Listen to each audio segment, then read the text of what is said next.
Welcome to Kingdom Believers channel. The volunteer principle. Because I've seen a lot of people so fixated on making money that they refuse to sow the seed of their time and the seed of their talent.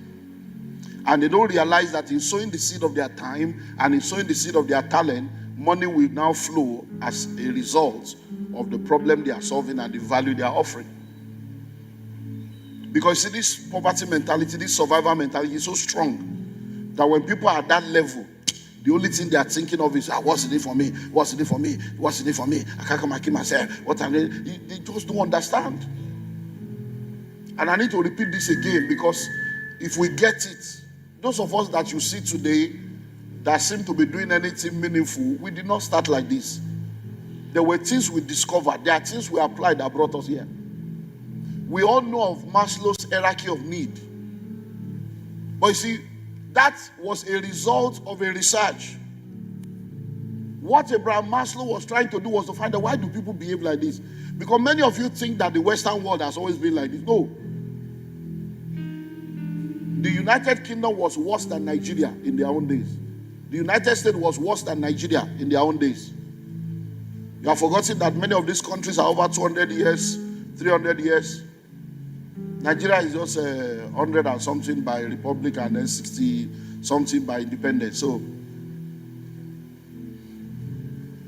do we need to wait for 200 years? No. But it won't continue like this. Because when you get there, you will do better. That's why we're teaching you now, training you now, so that you will be better when you get there. Hello? So, Abraham Maslow was doing that, and now, in course of doing the research, he now realized that there are three different levels of people. That there are people that are at the survival level of life, there are people that are successful, and there are people that are living a life of significance. He now realized that when people are at the survival level of life, they are not different from an animal. Because at that point, they are operating based on their instinct, survival instinct, what to eat, what to wear. And that's why people behave the way they behave, because they are just thinking survival. But let me tell you something, you can never become successful or become significant with survival mentality. If you start business based on survival, there's a limit to how far the business can go. The way to become successful and to become significant is to have significance mindset, even at your survival level. While you are still struggling, you don't have money, you still will not steal. You are squatting with someone under the bridge, you still will not lie. You are willing to help somebody even if there's nothing in it for you. Why? Because you just want to make impact. It is those kind of impact mindset that takes you out of survival. So there are many people today that do not have any meaningful source of income. And I've told you over and over again, there is work everywhere, even though job is scarce. Nobody is looking for work that does not have work. There is work everywhere. It is job you are looking for. Every time you say you are looking for a job, it's salary you are looking for. When you say you are looking for work, you are looking for impact. Because there is work everywhere.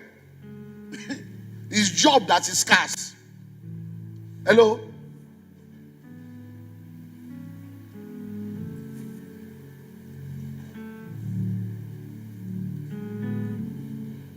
When I left school, I studied building technology and quantity surveying. I was already a minister of the gospel. I already received the call of God upon my life. I was already functioning in the ministry. But because I went to school, studied, I came back, started working. But I was frustrated. Because every morning I could not do the kind of prayer I wanted to do. You wake up, you'll be in the bathroom, you'll be shabba, you will now be, is this my life? So I will go to work, truncate construction. In those days, we'll go and build all those VI, we're the one building all those high-rise building. So I was a foreman. And then we'll go there, we'll walk, then I'll be on the 5th floor, 6th floor, praying in the Holy Ghost, reading Bible, because that was my passion. So this, they'll become farmer, you'll be hearing about, they're looking for you. One day I just stood up and said, no, this is not my destiny. I just walked away. I didn't resign. Don't do it or it's wrong. Maybe they will even think I died. I just disappeared. No notice, no nothing. I just walked away, never to return. That's wrong. That's what I did, but that's wrong. It's my level of understanding. I was a young boy. I didn't know better. Hello? And then I knew that ministry was what I needed to focus on. That was my calling. I should just focus on what God has called me to do. Then we're at the meeting, 1992.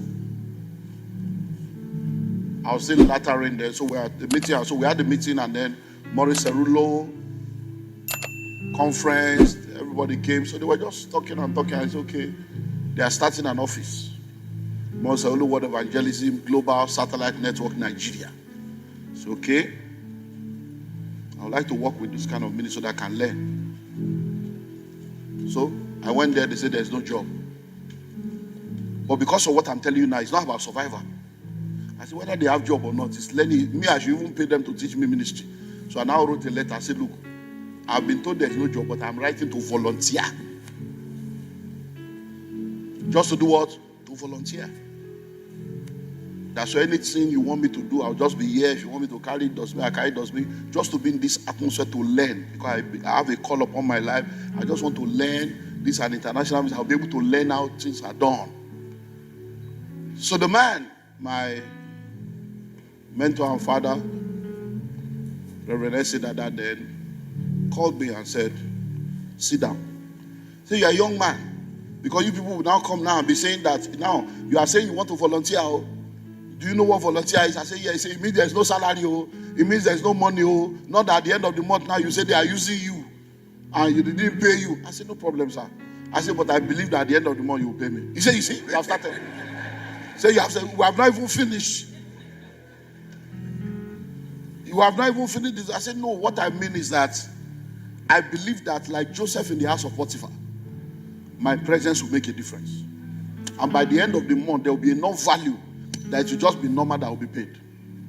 He said, but we have agreed that. I said, no, I agree. Hello? Volunteer. So I will leave house in the morning. I will go to Ajawa Estate from Ikotu. No salary, nothing. Just going. Then 1 week after coming in there, they said we should go to the store. There are a lot of VHS orders that we should go and arrange it. So we went into the store. We started arranging VHS. Benny Hinn. Different people. John Avanzini. John Hagee. So I started seeing names of different men of God. 19. I said, Robert Leadon. God's Jet. I said, all this. So I now went, I said, sir, all these VHS that we are packing, what are they for? He said, no, that what we're going to be doing is video school of ministry. That you see those projectors, that you people will be carrying the projector to churches to show them film. You remember the way they used to do bunny hair? That you put my hair, that's what it says. I said, like bunny hair? He said, yes. That you'll be going to churches to show video. I said, okay, sir. So I went back home, I'm like, video. So I started thinking of myself, as even though I was young, at my level, I will now go to church. They say there is a conference. I will now go there, we'll now sit down, we'll now be watching video. 1992. So I said, is it not better that they give the people the video so that men of God can sit down in their house and watch the video without having to come gather in a place? It will cost. So I went back to the next. I said, I'm just thinking, are you seeing value now? I was not thinking of salary, I'm thinking of impact. I said, I'm thinking that that a lot of powerful men of God in this country, will they allow us to be bringing video to show their member when many of them are already going to America? That why don't we duplicate all these videos so that we can start selling the video? And churches that want us will go, but the men of God that want the video will sell the video to them. They will be watching it in their house, and that will be bringing money to the organization, because we have to now sit down and be waiting for church to invite us to come and play video. But with that one, they looked at me. So you have started. Less than 2 weeks old. He said, if you can get a way to get it done. I said, no problem. So I came back again. I started asking questions. That's how I landed in Shomolu. Started going,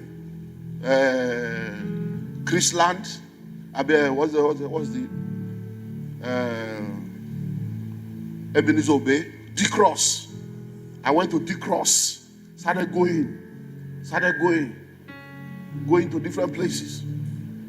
And that's how I got into a store.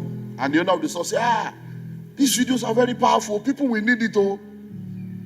And she said, but can you give me the right so that I will be the only one producing it? I said, I don't have power over that one. I have to talk to my girl. But how do we go? I said, no. Once you give me the right, you people don't need to pay anything. My company will produce, distribute, and then we'll just decide on how many percentage we're going to be giving you as your own royalty. I said, we will not pay. He said, no.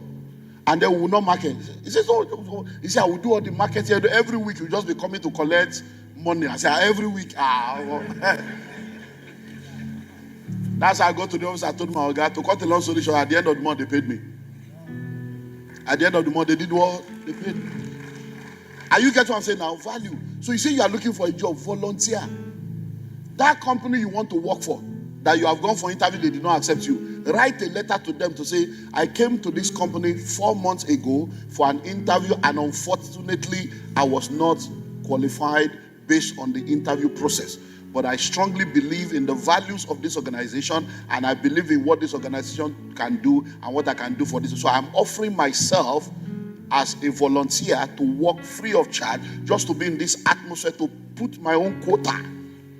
So you give them value of what they can give to you, then you throw in what you can bring to the table. I look forward to hearing from you, because I believe my presence will make a difference. Hello?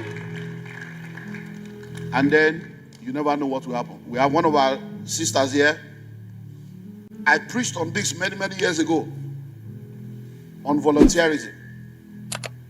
And she had just come back from the UK, where she went to study. And when I finished, she said, she came to me and said, Pastor, volunteer. After all the money I spent in London, I will now come and volunteer. I said, you see, you are not getting it. I said, let me ask you a question. The London you say you went to, are you the one that paid? It's your husband that paid. I said, now, the house you are living in, are you the one? Your husband already takes care of everything you need. So what is your problem? That I say all the money you paid. Did I not visit you in London? Don't I know that you are not the one that paid? Don't I know you? That you are now talking, I say all the money you spend. Which money did you spend? I said, now, did your husband, are you hungry? Are you the one paying for food in your house? You are not doing anything. Financially, in quotes. Not that you're not doing anything, but you understand what I mean. So you can survive without salary. You have been surviving without it. So why not go and volunteer instead of sitting there at home? I said, do you know that this your master you say you went to do in London? After 1 year, it has expired. Because by the time they now ask you, maybe you get a job 2 years later, they say, okay, what the certificate say, I have masters. When? You now say 3 years ago, they say, time has gone. That knowledge has. So she said, okay, no problem. I said, that company you want to work in, go there. And then she went and wrote a letter to volunteer. And they took her on board. Because many times you don't realize that we that are looking for staff, we are looking for someone to come and solve problem for us.